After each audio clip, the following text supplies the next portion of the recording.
Hello guys, എല്ലാവർക്കും നമ്മളെ പുതിയൊരു വീഡിയോയിൽ സ്വാഗതം.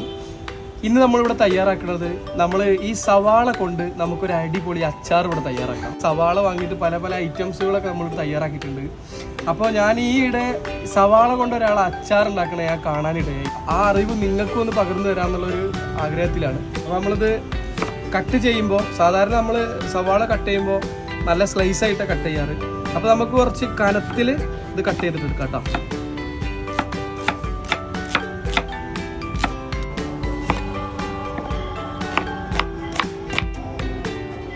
നമ്മളെ അരിഞ്ഞു വെച്ചിട്ടുള്ള സവാള ഒരു പാത്രത്തിലേക്ക് ഇട്ട് കൊടുക്കാം.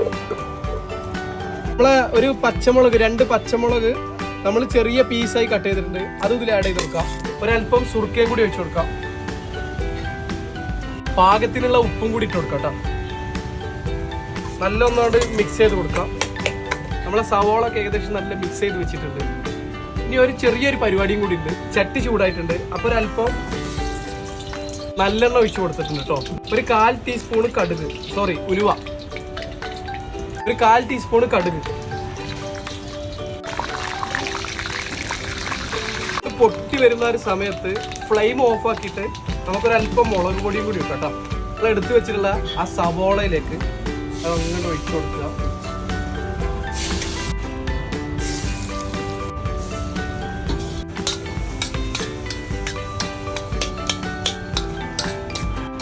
മുളക് പൊടി ഇടുന്ന ആ ഒരു സമയത്ത് ഇടേണ്ടതാണ്, കായപ്പൊടി ഇടാൻ മറന്നതാണ്.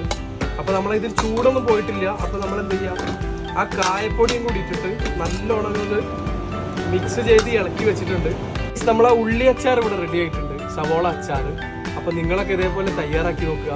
അപ്പോൾ ഇത് നമുക്കൊരു 2-3 ദിവസം ബൗളിലൊക്കെ അടച്ചു വെച്ചിട്ട് ഉപയോഗിച്ച് കഴിക്കുമ്പോൾ ഒന്നും കൂടി നല്ല അതിൻ്റെ ആ സുർക്കതൊക്കെ പിടിച്ചു വരുമ്പോൾ ഒന്നും കൂടി ടേസ്റ്റ് കൂടും.